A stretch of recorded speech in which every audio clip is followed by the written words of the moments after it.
मेरी जन्म कुंडली अनुसार मेरे इष्ट देवता कौन है, यानी मैं किस इष्ट की पूजा करूं कि मेरी पूजा का भी मुझे पूरा फल मिले, मेरे जीवन की समस्याओं का भी समाधान मिलता रहे। बहुत लोग मेरे से ये सवाल पूछते हैं। कई लोग तो कंफ्यूज होते हैं कि वो किसी देवता को, किसी और एनर्जी को मानते हैं, जन्म कुंडली किसी और इष्ट की तरफ इशारा कर रही होती है। तो वे इस कंफ्यूजन में वो फंस जाते हैं कि हम अपने मन की माने कि अपनी जन्म कुंडली की माने।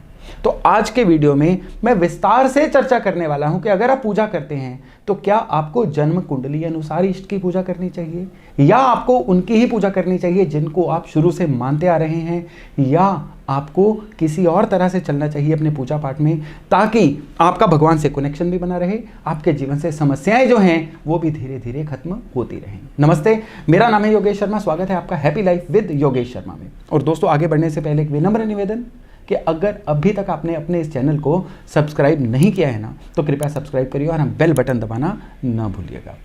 जन्म कुंडली के अनुसार इष्ट देव हैं कौन? दो विचारधाराएं हैं। एक विचारधारा कहती है कि जो ग्रह की डिग्री सबसे ज्यादा है उस ग्रह के स्वामी आपके इष्ट देव हैं। सपोज करिए कि अगर मंगल की डिग्री सबसे ज्यादा है तो हनुमान जी आपके इष्ट हैं। अगर चंद्रमा की एनर्जी सबसे ज्यादा है तो शिव आपके इष्ट देव हैं। अगर सूरज की एनर्जी सबसे ज़्यादा है तो विष्णु आपके इष्ट देव हैं। शुक्र की एनर्जी सबसे ज़्यादा है तो माँ भगवती, माँ शक्ति आपकी इष्ट हैं। तो एक तो ये विचारधारा हो गई।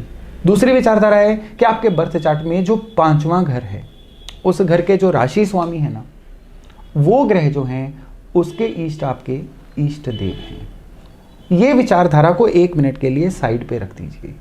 हर जगह पे आपको इष्ट देव की परिभाषा बिल्कुल इसी तरह से मिलेगी, लेकिन आज की जो जानकारी मैं आपसे शेयर कर रहा हूं ना, वो एकदम से हटके वाली जानकारी है, नई जानकारी है, और एक बात की गारंटी, बहुत ही यूजफुल जानकारी है। किस तरह से? सबसे पहले तो आपको सनातन में जो ट्रिनिटी है, त्रिदेव हैं, उनके बारे में बात करनी होगी। वो त्रिदेव हैं ब्रह्मा, विष्णु, महेश। सृष्टि में एनर्जी भी जो है ना, वो 3 लेवल पे ही चलती है, रजस, सत्व और तमस। आप भी सोच रहे होंगे कि बर्थ चार्ट से हटके हम ये कौन सी अध्यात्म की बातें कर रहे हैं, लेकिन इनको समझना बहुत ज़रूरी है अगर आप अपनी पूजा पाठ को सार्थक करना चाहते हैं, अगर आप अपने इष्ट देव के बारे में बिल्कुल कंफर्म होना चाहते हैं। देखिए कैसे है, मैं आपको एक उदाहरण देता हूँ। एक गाड़ी है, वो आपके पोर्च में खड़ी है, वो बिल्कुल इनएक्टिव स्टेट में है। अब आपने उस गाड़ी का इग्निशन ऑन किया और उसके बाद वो गाड़ी का इंजन चलना शुरू हो गया। उसके बाद वो गाड़ी जो है सड़क पे एक रेगुलर मोड में चल रही है। रजस, सत्व और तमस, ये तीनों जो ऊर्जाएं हैं ना, बिल्कुल इसी तरह से काम करती हैं। जो तमस ऊर्जा है वो इनएक्टिव स्टेट होती है, यानी आपकी गाड़ी जब बिल्कुल इनएक्टिव खड़ी है वो तमस मोड में है। अब जब आपने उसको इग्निशन ऑन किया, वो रजस मोड में आई, यानी कि एक ऐसी किक जिसने उस गाड़ी को स्टार्ट किया, ये रजस मोड हो गया। अब लगातार गाड़ी इग्निशन में नहीं रह सकती, इग्निशन ने बस अपना काम करके इग्निशन बंद हो गई, गाड़ी का इंजन स्टार्ट हो गया। अब ये गाड़ी जो है रजस मोड के बाद सत्व में आएगी, यानी फ्लो में सड़क पे चलना शुरू कर देगी। एक साइकिल लाइफ का ऐसे ही चलता है। कभी हम अपनी लाइफ में इनएक्टिव होते हैं, कभी एक किक आती है कुछ नया करने की, और फिर हम एक कॉन्टिन्यूटी में लाइफ में चलते रहते हैं। हमारे जीवन में बिल्कुल इसी तरह से चैलेंजेस आते हैं। कई बार क्या होता है कि लाइफ बिल्कुल इनएक्टिव होती है, ना नया काम सूझ रहा है, जो चलता हुआ काम था वो भी बंद हो चुका है, तो हम एकदम से तमस मोड में आ गए। फिर एक कुछ नई क्रिएटिविटी आई, या कोई हमारी लाइफ में कोई नया एक इंसान आया जिसने हमें मोटिवेट करके कुछ नया करने को किक दिया, वो हमारी एक रजस एनर्जी है।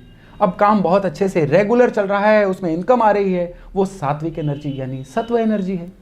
अब जब ये इन तीनों एनर्जीज में ही हमारा जीवन जो है वो खेल रहा है ना, तो तीनों की जो ऊर्जाएं हैं ना, वो भी लाइफ में लगातार हमारे से संपर्क में रहती हैं। ट्रिनिटी में जो ब्रह्मा जी हैं वो हैं रजस तत्व, यानी जब भी कुछ नया शुरू करना होता है तो ब्रह्मा जी की जो ऊर्जा है ना, वो हमारे जीवन से संपर्क करती है। उसके बाद जब चीजें अपने पूरे फ्लो में होती हैं तो ये सत्व की एनर्जी है, यानी वो है भगवान विष्णु की एनर्जी। तो अगर जीवन में चीजें रेगुलर चल रही हैं तो समझिए कि भगवान विष्णु की जो लगातार एनर्जी है ना, आपको मिल रही है, आपसे बातें कर रही है। और अगर जीवन में तमस आ चुकी है, यानी इनएक्टिव स्टेज है, जीवन कुछ बदलाव चाह रहा है, तो यहाँ पे भगवान शिव की एनर्जी आपके काम आती है। ठीक ऐसे ही जब भी लाइफ में आपको जिस चीज की रिक्वायरमेंट होगी ना, उसी ऊर्जा से आप संपर्क करिए, वही ऊर्जा उस समय में आपके इष्ट देव होंगे। इस बात को मैं रिपीट करता हूं कि एक समय पे अगर आप अपने जीवन में कुछ बदलाव चाह रहे हैं, उस समय में आपके इष्ट होंगे भगवान सदाशिव। शिव आराधना करिए, बदलाव करने लायक जो जरूरी चीजें हैं ना आपकी लाइफ में आपको दिखनी शुरू हो जाएगी, ये पक्का है। अब आपके जीवन में क्या है कि लगातार चीजें रेगुलर चल रही हैं, आपको उनमें बढ़ोतरी चाहिए, आप और तरक्की करना चाहते हैं, आप चाहते हैं ये कॉन्टिन्यूटी सदा बनी रहे, कभी ठहराव ना आए, तो आपको लगातार श्री विष्णु उपासना करनी चाहिए। अब विष्णु उपासना में भगवान विष्णु भी हैं, विष्णु उपासना में राम भी हैं, विष्णु उपासना में भगवान कृष्ण भी हैं, क्योंकि ये विष्णु अवतार हैं। तो इस तरह से हम देखते हैं कि किस केस में हम इष्ट के तौर पे भगवान विष्णु को चुन सकते हैं या उनके अवतारों को चुन सकते हैं, किस केस में हम भगवान शिव की आराधना कर सकते हैं। माइथोलॉजी में आप जाएंगे तो आप पाएंगे कि भगवान ब्रह्मा की पूजा नहीं होती है, कहा गया है कि वो श्रापित देव हैं। चलिए इस बात को भी मानिए कि आपने जब भी कुछ नया शुरू करना है, जब आपको रजस एनर्जी चाहिए, जब आपने अपने जीवन को एक नया किक स्टार्ट देना है, तो आपको ट्रांस में, मेडिटेशन में जाना होगा, क्योंकि अहम ब्रह्मास्मि, मैं ही ब्रह्मा हूं, मैं ही ब्रह्म का रूप हूं। तो आपको ब्रह्मा जी का जब ध्यान करना है तो इसका मतलब आप स्वयं का, आप खुद क्रिएटर हैं अपने आप में। आप केवल रोज 10 मिनट मेडिटेशन में जाइए, ट्रांस में जाइए, आपको वो हर चीज सूझनी शुरू हो जाएगी, वो लोग आपको दिखने शुरू हो जाएंगे जो आपको जीवन में नया काम करने की किक देंगे, फाइनेंसिंग देंगे, फंडिंग देंगे, या वो टेक्निकल जानकारी देंगे जिससे जीवन में आप नई नौकरी, नया कारोबार, नया काम कर सकते हैं। तो ये तो बात थी ट्रिनिटी।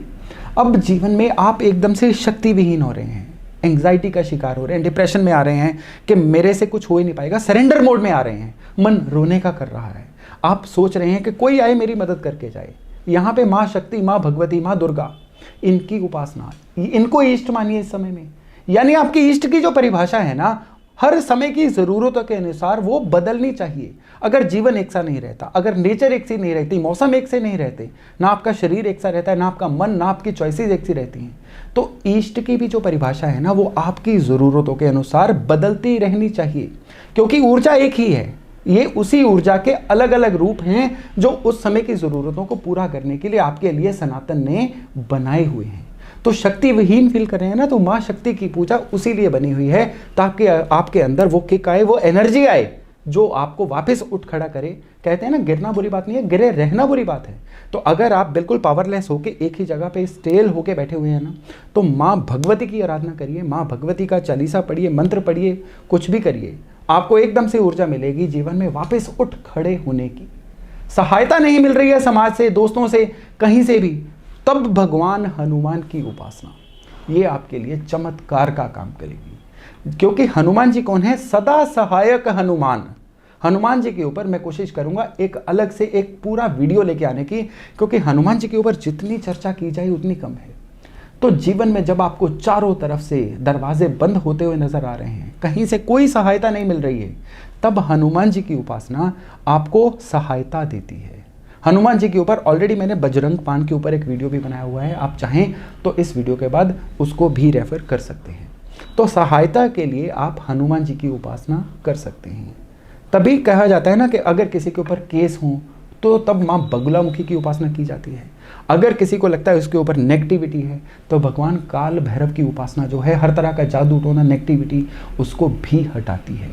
तो आपके जो इष्ट की परिभाषा है ना, मोटे मोटे आप बर्थ चार्ट के अनुसार इष्ट की परिभाषा जो है ना, उसको 2 मिनट के लिए साइड पे रखिए, छोड़ दीजिए। आपके उस समय के अनुसार जो जरूरत है, उस परम पिता परमेश्वर की उसी ऊर्जा का जो रूप है ना, उसको मानिए।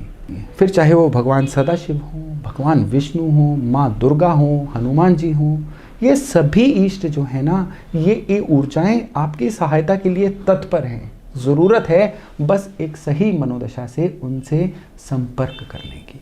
तो दोस्तों, मैं आशा करता हूँ कि आज की जानकारी को अपना के आप अपने जीवन में अपने पूजा पाठ को एक बहुत ही सार्थक रूप देंगे। लेकिन यहाँ पे एक बहुत विशेष बात आपको बताना चाहूँगा। बहुत लोग होते हैं दिन में 2-2, 2.5-2.5, 3-3 घंटे पूजा पाठ ही करते रहते हैं। कोई चालीसा, कोई मंत्र, कोई माला जप ऐसा नहीं है जो वो ना करते हों। आप एक बात देखिए, हर तरह की दवाई आप क्या खाते जाएंगे? बुखार है तो उसकी पर्टिकुलर दवाई है, पेट दर्द है उसकी पर्टिकुलर दवाई है। सभी दवाइयाँ एक साथ तो नहीं खाते हैं ना, इसीलिए हर तरह की ऊर्जा से इकट्ठे संपर्क करना भी जो है ना आपके ऑरा को, आपके चार्ट को, आपकी लाइफ को पूरी तरह से कंफ्यूज कर देता है। तो इसमें कोई दिक्कत नहीं है, जिस तरह की आपको प्रॉब्लम है उस तरह की ऊर्जा को मनाइए और अपने जीवन को एक सार्थक मतलब दीजिए। बहुत ज़्यादा पूजा करना भी जो है ना ये आपकी लाइफ में अड़चने ज़्यादा डालता है। चीज़ों को कंट्रोल्ड वे में रखिए। कर्म जो है ना, इससे बड़ी पूजा सच में कोई नहीं है। अगर आप देखिए आपके घर में जो काम वाली है या आपके अंडर जो लोग काम करते हैं वो भी आपके सामने आके केवल और केवल आपको नमस्कार ही करते रहें, आपको धूप दिया ही दिखाते रहें, तो आप भी तो उनको बोलेंगे ना कि आपको जिस चीज़ की सैलरी मिलती है वो करिए, इन चीज़ों से मैं खुश नहीं हो रहा हूँ। ठीक इसी तरह से ईश्वर भी आपको यही कहना चाहते हैं कि ईश्वर जो है ना वो बिल्कुल पूजा पाठ से ज़्यादा आपके कर्म से वो खुश होंगे, क्योंकि आपका पर्पस कर्म करना है, ना कि लगातार पूजा पाठ कर करके अपने समय को ब्लॉक करते रहना। उस एनर्जी से संपर्क करिए, वो एनर्जी खुद ब खुद आपको एक ऐसी सद्बुद्धि देगी जिसके द्वारा अपने जीवन में हर अड़चन से आप खुद ही आसानी से पार पा सकते हैं। तो दोस्तों आज का वीडियो यही तक था। मैं आशा करता हूँ इससे आप अपने जीवन में खूब अच्छे परिवर्तन लेके आएंगे। तो चलिए मिलते हैं एक नए टॉपिक, एक नए विषय के साथ। तब तक अपना खूब ध्यान रखिएगा। नमस्कार।